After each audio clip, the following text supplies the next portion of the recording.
JPM Assault, Part 3. Okay, so you got this thing all glued together now, and the one thing I can't stress enough is when you're putting the gun in there before you put the glue on the box to make that permanent, make sure that you're in square here.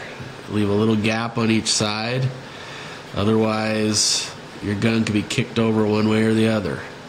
So you want to make sure you're straight. Use spacers. You know, you can fold paper up until you have exact size, little space underneath, that way you're floated. So make sure you're floated at this end and you're straight with that. And then you also want to make sure, you know, that you get that there centered as possible. You know, you don't want to be all off angle, otherwise, you know, I'm sure the gun will still shoot straight, but it'll be like weird and it won't look good.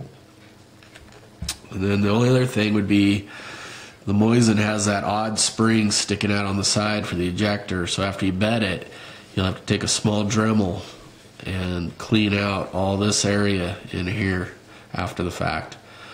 You know, and there again you want to use the Play-Doh. You know, put Play-Doh on all the spring area across here, cover that up. That way when you put the bedding in there, it'll let go of it.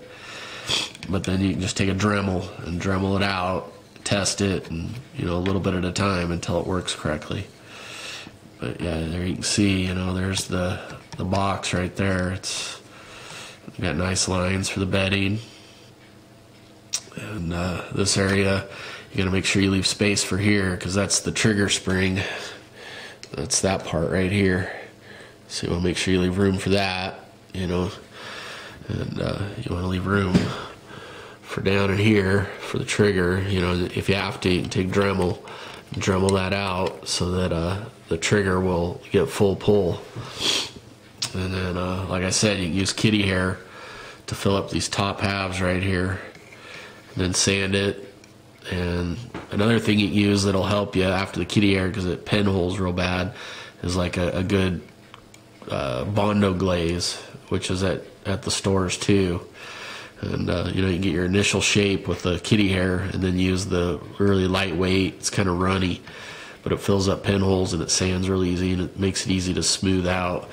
And you can see, if you look right there, you can see all that area where the pinholes are. That's where the airsoft bolt came down. So you can see where I moved it considerably forward. And then of course this area is up higher, because originally it's down here. So I filled all that up with kitty hair, and I used the back of the gun to get it level with. And you can see once it's in there, you can see how it rides level. The original airsoft stock is like, it's like down here, and then it cuts down comes back up, and this isn't there. That's actually smooth, and then it cuts down here and goes across and comes back up here, and this would be all open. So yeah, you want to make that nice and level, and you can see I got it right with the top of the receiver there for that bolt.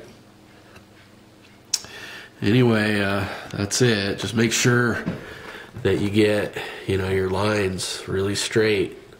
So before you glue in that box mag and make that permanent, make sure that this area, you know, you use little spacers there and there, and then you know, make sure you're floated.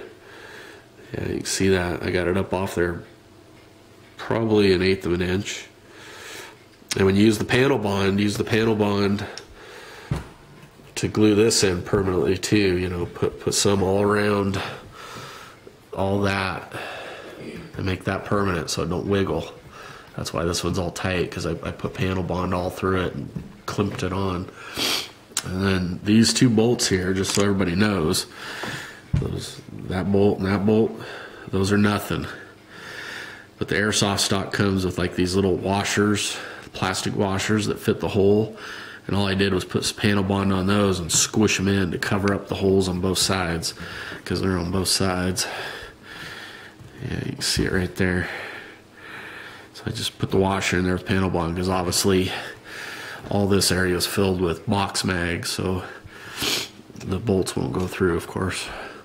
But like back here, that bolt's actually in there. I left that hole open so I could put that bolt in, and it made it that much stronger. Just crimps it together. And the other area I used was on the bottom here.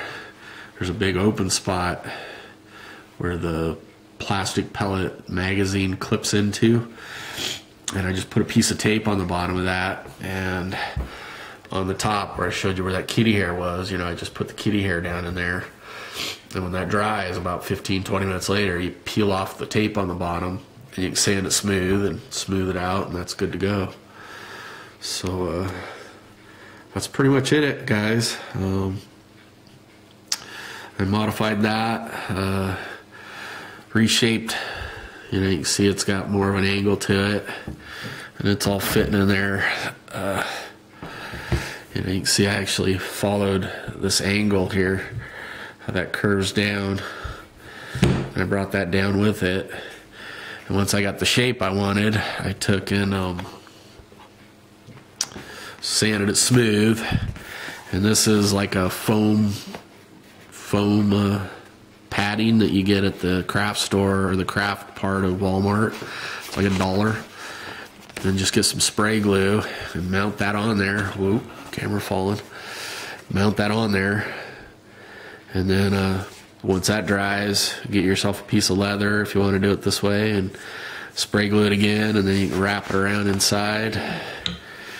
And it takes some patience. You really gotta push and hold it and just keep messing with it until the glue finally dries. You gotta just keep molding it until it gets to where you want it. But it's tight. It'd be a mess trying to get it apart now. And then the bolt is, let's see, right there. It's a Performance Parts 3/8 inch box end wrench. And all I did there was I cut the original bolt handle, which this is the knob right here, off of it, and I cut it off, leaving just a stump sticking up about a 1/4 inch, I guess, maybe 3/8. And believe it or not, that 3/8 inch box end wrench goes right over the top of it, and then you can just weld up the gap that's around it. Kind of taper what you cut, taper it so it's kind of not quite pointy, but so there's some edge. Grind the chrome off of the bolt, and you can weld that up. And you can see I finished welding it all, and then polished it and everything, of course. So yeah, that's all on there now, nice and shiny and stuff. And of course that fits in there just like it normally would.